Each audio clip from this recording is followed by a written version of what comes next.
I don't know how to start this unfortunate story, so I'm just going to start by saying that my son got his girlfriend's mom pregnant. Now she wants him to pay child support. I'm a 42-year-old female. I have a daughter who is 19 and a son who just turned 18. After I graduated college, my now late husband decided that I should stay home while he works. He was an engineer and was making enough for me not to work. 4 years ago, my husband passed away. I became a widow. I was devastated. At that time, I was thinking how I was going to raise a 15-year-old girl and a 14-year-old boy on my own.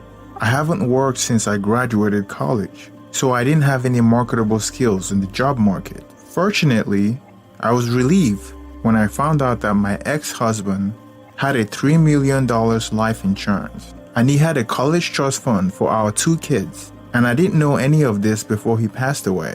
I knew he had a life insurance, but I didn't know how much it was.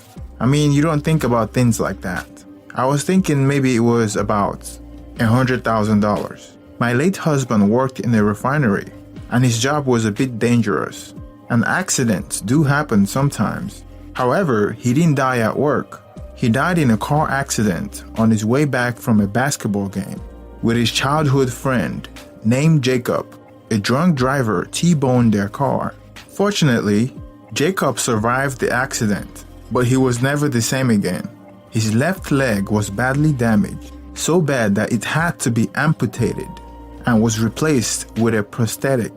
At the time, Jacob had a long-time girlfriend. They were practically married, but never made it official. And they both have 2 kids as well, 2 daughters, now 17 and 15. Jacob wasn't as successful as my husband, and the accident put him out of work for a very long time, so much that he got on a long-term disability. After the funeral, I fell into deep depression. I thought about ending my life, but my children gave me hope. Despite that, I still felt depressed. I would go for days without eating and was developing an eating disorder. 5 months into my husband's passing, I was still depressed. I was going through several psychotic episodes. I was hearing voices in my head, and I felt like I was going crazy. So I went to talk to somebody. I started seeing a therapist, and the therapist told me to find a distraction, something to do, but I had no idea what I should be doing. And thanks to my late husband, I don't think I would need money for the rest of my life. I have no idea what to occupy my time with. I wanted to do something that I love, but I have no idea what it is. Around late 2015, about 2 years ago, I was at a grocery store shopping for food with my son when I met Jacob, his girlfriend, and his oldest daughter. Jacob was on crutches, and he was getting use of his prosthetics. I was so happy to see them. We have lost contact after my husband's funeral. He tried to reach out to me several times, but I was too mentally occupied with my problems. When I saw him and his family at the grocery store, I was so happy. He reminded me so much about my late husband. They have known each other since they were young, so his mannerism was almost similar to my late husband. Jacob was on a long-term disability, so he was no longer working. His girlfriend seems to be the breadwinner of the household now, and I felt the dynamic of their relationship when I was speaking to them at the store. He was still going through physical therapy, and they suggested that I visit them. I acted like I was busy, and I told them that I would find time when I'm free. When we left the store, my son wouldn't stop talking about their daughter. She was 15, and he was 16 at the time. He was trying to convince me to visit them and to reconnect with them. I was close with my son, so it wasn't a secret to me why he was insisting that we visit Jacob's family. 2 days after, I spoke with my therapist, and I told her how seeing Jacob in the grocery store brought a lot of happy memories that reminded me of my late husband. She encouraged me to at least socialize with them and start some kind of friendship. I called Jacob and told him that me and my son will be visiting them. They lived about 50 minutes from my house. Their neighborhood isn't as affluent as where I lived, and when I entered their house, it was clear that they were barely getting by. When my husband was alive, I wasn't a fan of Jacob, I tolerated him because he was my husband's best friend. He wasn't a bad guy or anything. I just thought he wasn't as motivated as my husband, and I wanted my husband to make friends with people of equal socioeconomic ladder. I will admit I was a bit narrow-minded in my thinking, and my husband was all about the moment and having fun. When I got to their house, his girlfriend wasn't home. His oldest daughter was home. Come to find out, my son somehow got in touch with the oldest daughter, and she was waiting for us when we visited them. We went on a walk together at the local park, close to their house. My son and Jacob's daughter was walking a few steps ahead of us, and Jacob and I were walking behind them slowly. Jacob was getting used to walking without his crutches. We spoke mostly about my late husband. He knew him even more than I did, and he was a great storyteller. He told me stories about my late husband that I haven't even heard about. I find most of the stories funny and hilarious. It was the most fun that I've had since my husband's passing. My son seemed to have had fun as well, and I can tell that he liked Jacob's daughter. Before we went home, we promised to do this again. The following day, I heard my son talking to someone over the phone, and as it turns out, it was Jacob's daughter.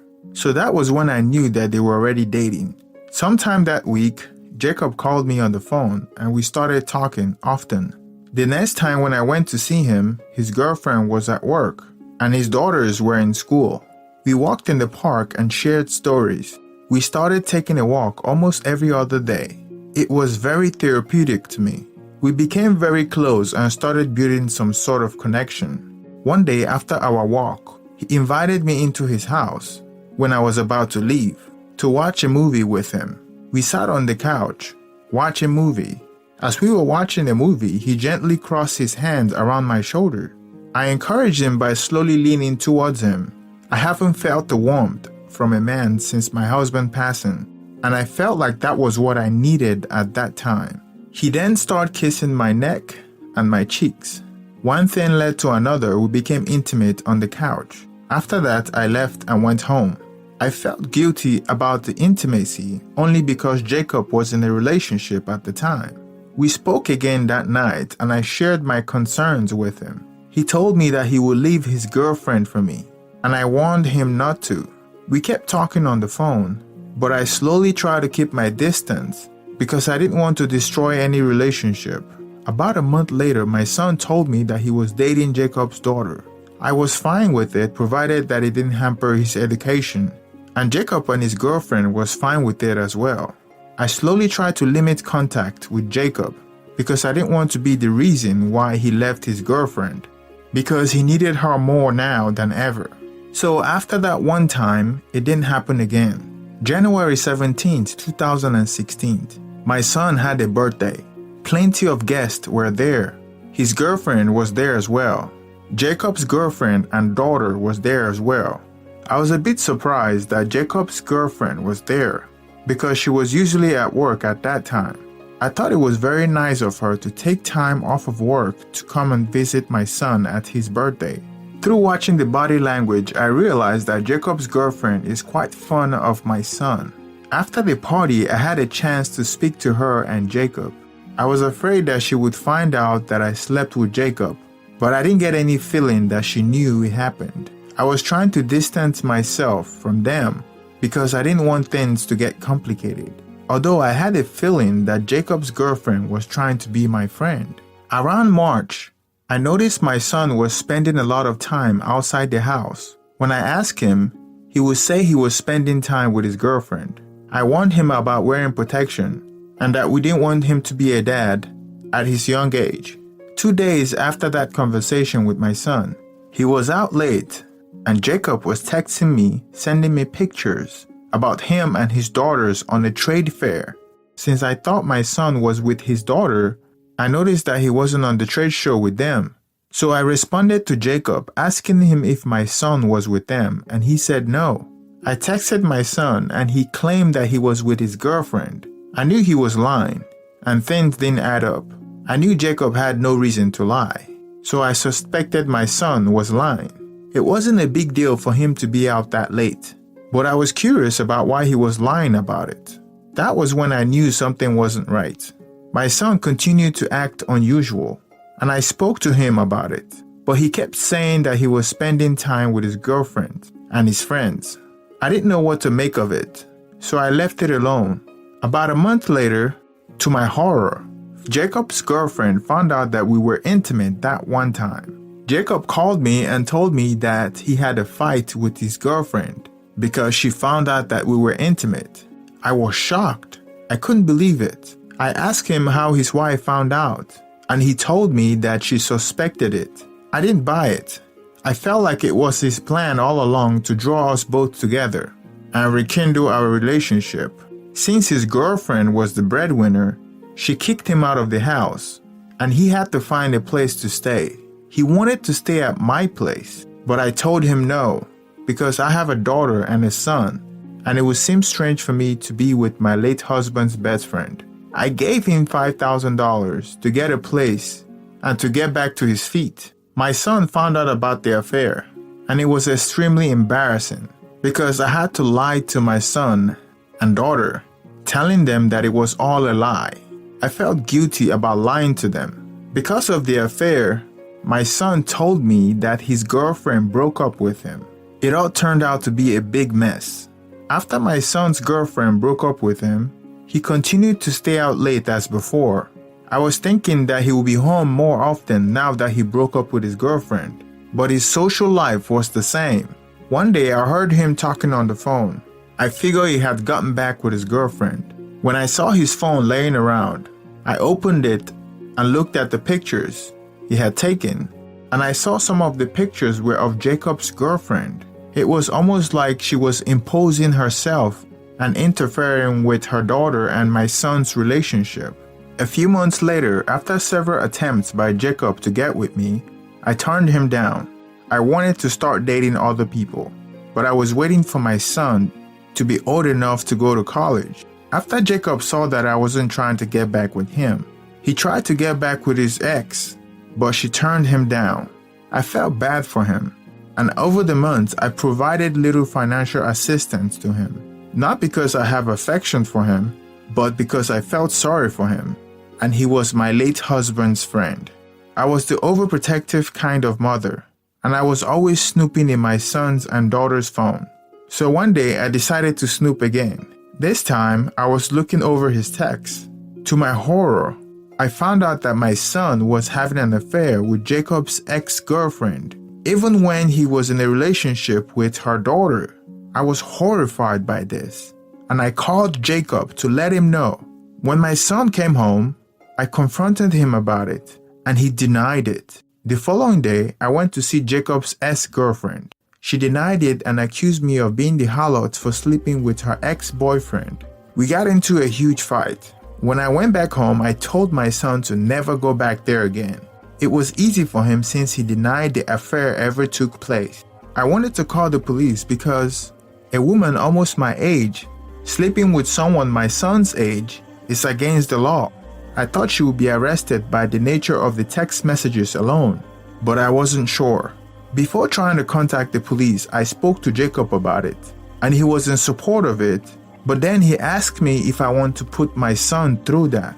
I got cold feet because my children and I have been through a lot during the past few years, so I dropped it. A few months later, Jacob's ex-girlfriend got pregnant. I was told by Jacob that his ex-girlfriend was pregnant, and he said it wasn't his. It was kind of surprising because a woman her age, close to early 40s, with a 16-year-old and a 14-year-old daughter at the time, would get pregnant. Seems like it wasn't planned. I thought maybe she was dating someone and had forgotten to use a birth control pill since Jacob was no longer living with her. Fast forward today, February 2017. My son turned 18 last month, and Jacob's ex-girlfriend filed the paperwork claiming that my son is the father of her baby and that she needed some financial assistance. I was so surprised. Does she have no shame? I knew she was after our money. She groomed my son to get her pregnant for money. I presented my case to the police, and they were able to charge her with sexual misconduct with a minor. According to my lawyer, He said that the worst that she would get is a probation, and he doubts she would do time. Deep inside, I felt like this whole thing was my fault, and I allowed a predator close to my family. I severed contact with Jacob, and I will be fighting the child support case with everything I've got. I can't believe that I'm going through this. What can I do? What should I do? How do